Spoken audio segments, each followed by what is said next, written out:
This is the story of sunny Iceland, a story of man's triumph over the forces of nature.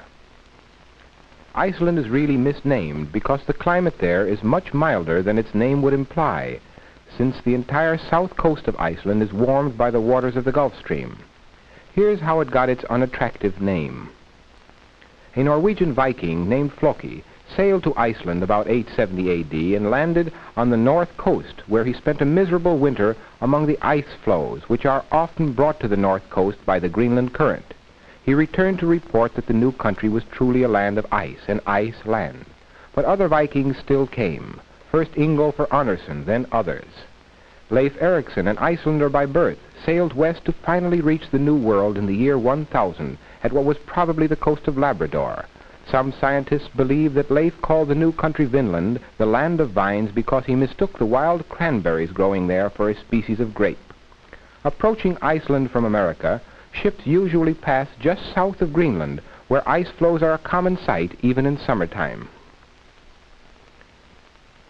However, when Iceland nears, the water becomes much warmer, and the distant view of that country shows its overall green appearance and its interesting coloring.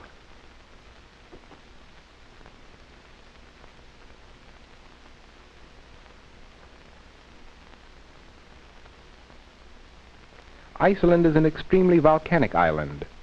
This is Mount Hekla, which erupted as recently as 1948.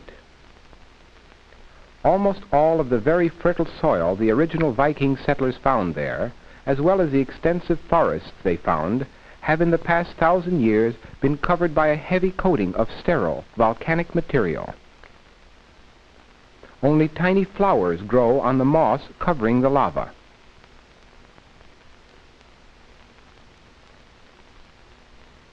Today, forests are almost non-existent, and very little of Iceland's area can be used for agriculture. Nevertheless, farms are maintained by the hardy farmers, such as this one on the lava plains of Thingvellir, where the world's first parliament was established by the Icelanders in 930 A.D. This woman in her Sunday dress at the farm at Thingvellir gives us a glimpse of the national costume of Iceland.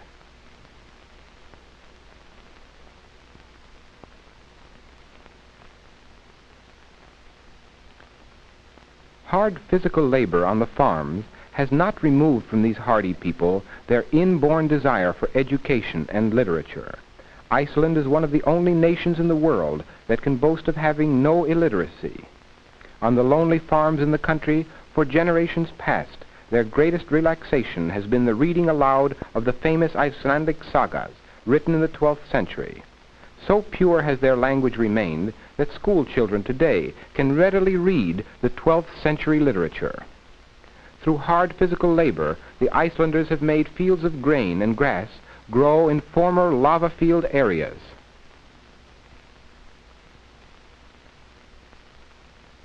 Here is a scene typical of modern Iceland. Another sign of the volcanic activity found all over Iceland is the area of pure sulfur hills in the north near Mývatn, in a section called Reykjavík.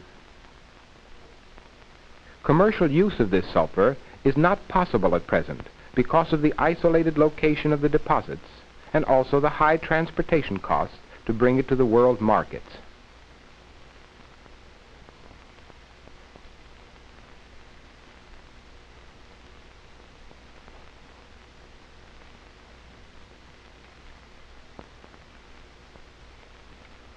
Everywhere in Iceland are found amazing hot springs and fantastic pools of bubbling mud. These are a sign of the tremendous heat of the center of the earth, which here in Iceland comes so close to the surface.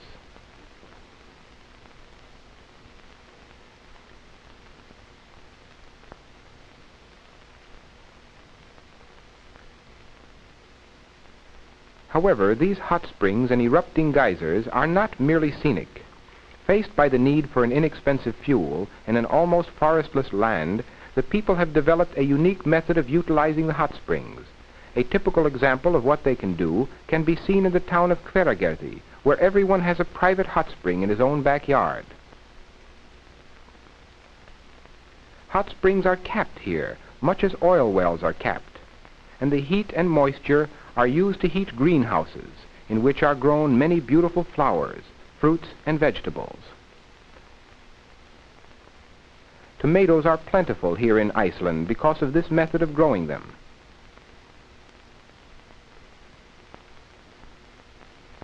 Even delicious grapes grown in the hothouses are available in the shops of all of the cities.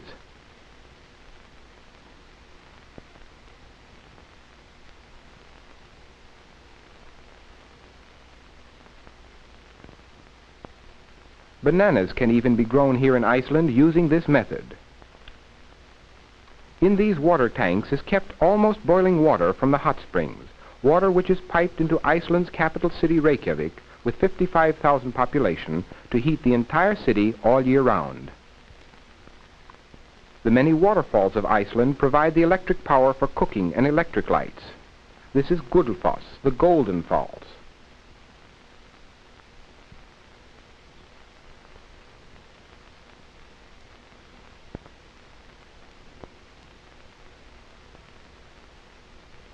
From this effective utilization of the meager natural resources of Iceland, there has developed interesting bustling cities like Reykjavík, with its fine buildings like the National Theatre. The University of Iceland, founded in 1911, but with a long heritage of past training. Modern churches like this one at Laugarnes. Solid-looking, well-built modern homes, and even outdoor hot water swimming pools.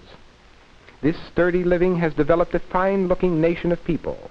Here some of the young men are demonstrating Icelandic wrestling, called glima. In this type of wrestling, sportsmanship is all important. Here is a charming young modern Icelandic miss. This young lady recently won the title of Miss Airways over competitors from all over the world. Here's another very typical Icelandic miss. Let's have her tell us something about her language. My name is Halla Guðmundsdóttir of Hafnarfjörður, Iceland. This is a newspaper in the Icelandic language. This language was spoken all over Scandinavia 1,000 years ago, when the Vikings settled my country. In the rest of Scandinavia, the language developed into Swedish, Norwegian, and Danish. In Iceland, because of our isolation, the language remained exactly as it was 1,000 years ago, and today we still speak the original language of the Vikings. We still carry on an ancient custom giving children a last name which is derived from their father's first name. For example, the children of a father named Einar Guðmundsson would have the last name of Einarsson or Einarsdóttir, since the last name merely tells the world that they are the son or daughter of Einar.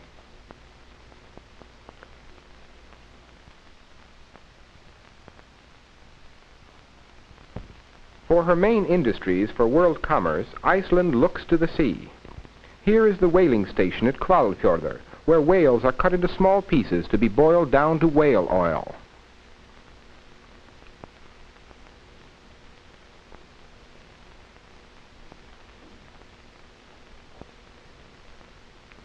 At Siglufjörður in the north, a tremendous herring industry has sprung up. These are some of the herring fishing boats coming in from the fishing banks.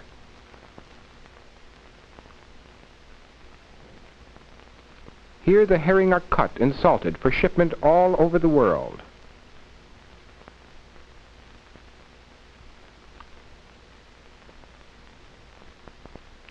Back at Reykjavík, at a public meeting, we have a chance to see again the unique Icelandic costume worn by most of the older women. These people have a long heritage of freedom and democracy. Iceland was independent until it voluntarily joined with Norway in 1262. In 1380, Norway came under the domination of Denmark, and Iceland also came under its rule. In 1944, Iceland became completely independent. Our young Icelandic miss will now give you a special message from the President of Iceland. The last paragraph of the message is a greeting in Icelandic.